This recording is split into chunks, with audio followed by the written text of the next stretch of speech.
Olá, muito bom dia, amigos, companheiros da Espírita, sejam todos bem-vindos a mais um vídeo, mais um bate-papo. Semana passada começamos o item 14, o capítulo 14, né? Falamos sobre a natureza e propriedade dos fluidos. Vimos que tudo que nós temos aqui na Terra são derivações e modificações do fluido cósmico universal, não é mesmo? Hoje falaremos um pouco sobre a formação e propriedade do perispírito, dos itens 7 ao item 12. Reparemos a importância do fluido cósmico universal. Modificações dele oriundam de uma infinidade de corpos da natureza. E quando essa se perde, ela volta a fazer parte do grande todo. Assim como a lei, né? Na natureza nada se cria, nada se perde. Tudo se transforma. Pois bem, o nosso corpo, elemento tão importante, é formado pelo fluido cósmico universal. E mais, o perispírito, ou corpo fluídico dos espíritos, é um dos mais importantes produtos desse mesmo fluido cósmico. Ele, que é o liame, né? O perispírito, que é o liame entre o corpo e o espírito. Transformações essas muito diferentes. O mesmo componente pode estar presente na carne e também no perispírito. E o perispírito é o envoltório do espírito. É ele que mantém o espírito preso à matéria enquanto encarnados. Falamos aqui também das diversas categorias de mundos. Ou seja, primitivos, expiações e provas, regeneração, felizes, divinos. Em cada um deles, o fluido cósmico universal que circunda o globo são diferentes. Cada mundo tem um tipo de fluidos. Quanto mais inferior, mais denso. À medida que os mundos e os próprios espíritos evoluem, esses fluidos vão ficando cada vez mais leves, mais sutis. Nos mundos primitivos, a constituição, é lógico, é mais pesada. Nós já passamos para dessa época, né? O nosso corpo hoje já não necessita mais daquela grosseria de antigamente. Hoje ele está mais leve, exigindo menos força. E assim o nosso corpo vai gradualmente progredindo.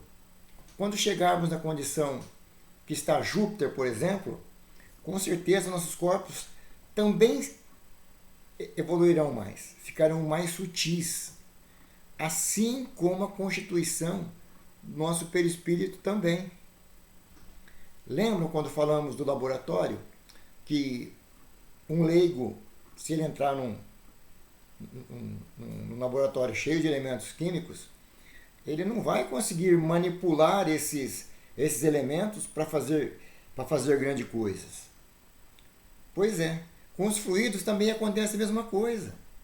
Um espírito menos evoluído não consegue lidar com esses elementos, ele não consegue mudar o seu envoltório.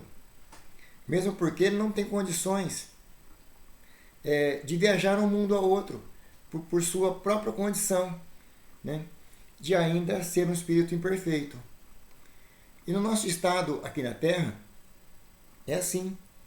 Os espíritos nos informam que o nosso perispírito tem uma constituição mais de matéria do que espiritual. Para nós achamos que o perispírito é um elemento espiritual, né?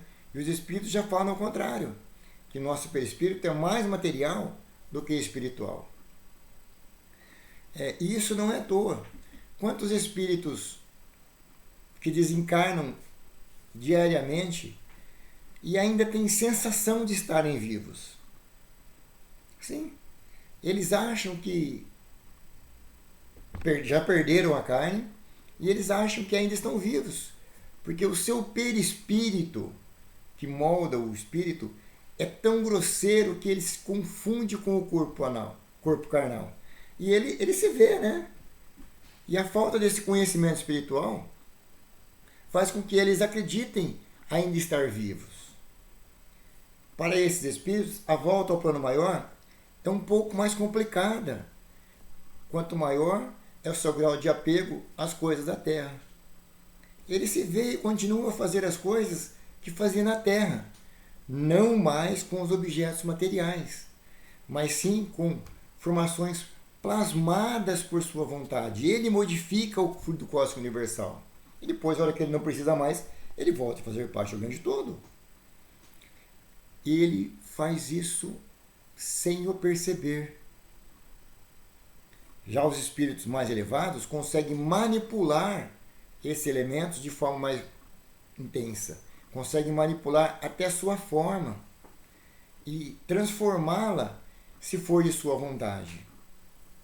Tomar a forma que ele teve em algumas encarnações passadas. Ele não precisa ter o envoltório como ele foi na última encarnação. Ele pode manipular o seu perispírito para ele parecer como se tivesse 10 encarnações anteriores. E isto não vai mudar nada, não vai perder nenhum conteúdo. Ou seja, ele muda o seu corpo espiritual sem perda da essência espiritual.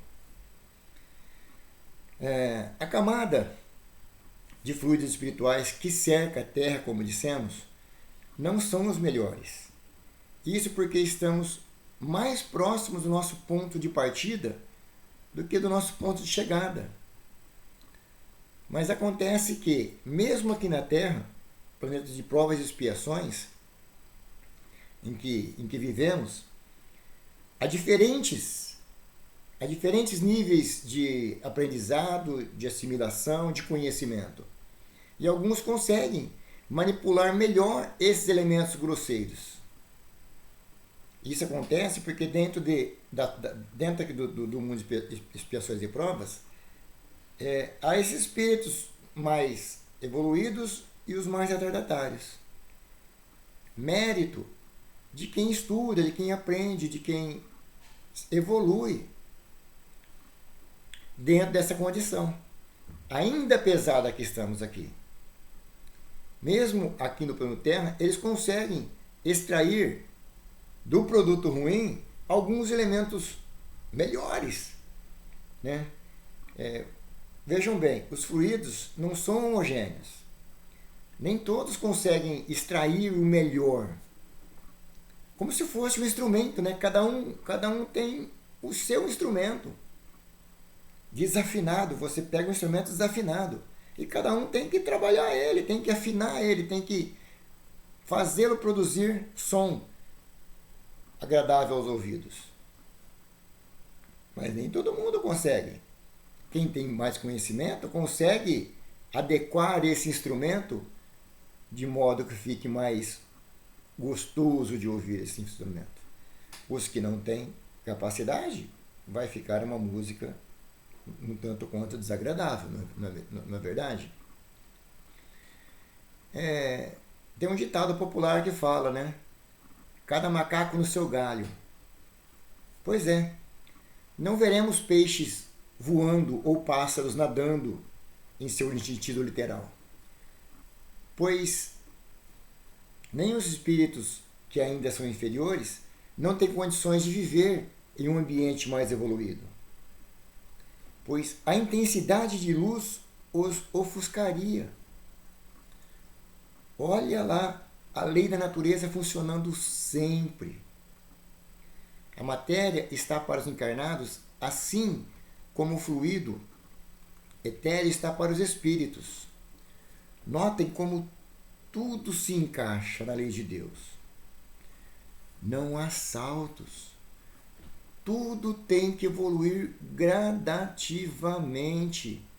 Com isso, ele irá se adaptando às novas realidades. Não há milagres. Estendemos esse capítulo bastante, falamos bastante dele. Não existem milagres. Na natureza, tudo se encaixa na mais perfeita harmonia, desde o germe até a mais pura espiritualidade. Nosso dia a dia é assim. Para se levantar uma casa, não se ergue ela de uma hora para outra. É necessário um estudo, preparo e ação, né? Colocar tijolinho por tijolinho até que se complete a construção. E se esse processo é feito sem critério, de qualquer forma, pode acreditar, a casa não ficará boa, ela estará cheia de defeitos. Trazendo esses exemplos para a nossa vida, Se em nossos afazeres não colocamos carinho, não colocamos atenção, estudo, fé em Deus, que é Pai, quando a situação não estiver boa, não adianta colocar a culpa em espíritos inferiores, seja no diabo, Satanás ou quem quer que seja.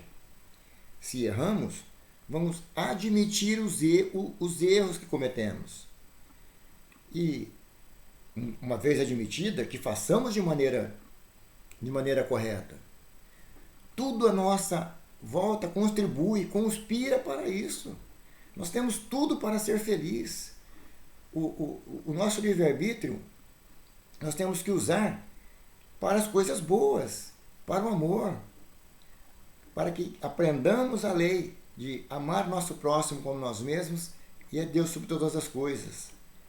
Façamos nós o milagre da transformação. Mudemos nosso íntimo. Sem isso, gente, nunca haverá milagres. Não há milagre sem trabalho, sem esforço, sem dedicação, porque as leis de Deus são imutáveis e tudo decorre dessas leis da criação, leis essas que são perfeitas. Tenham todos um bom dia, um ótimo final de semana, fiquem com Deus e até semana que vem, se Deus assim o permitir.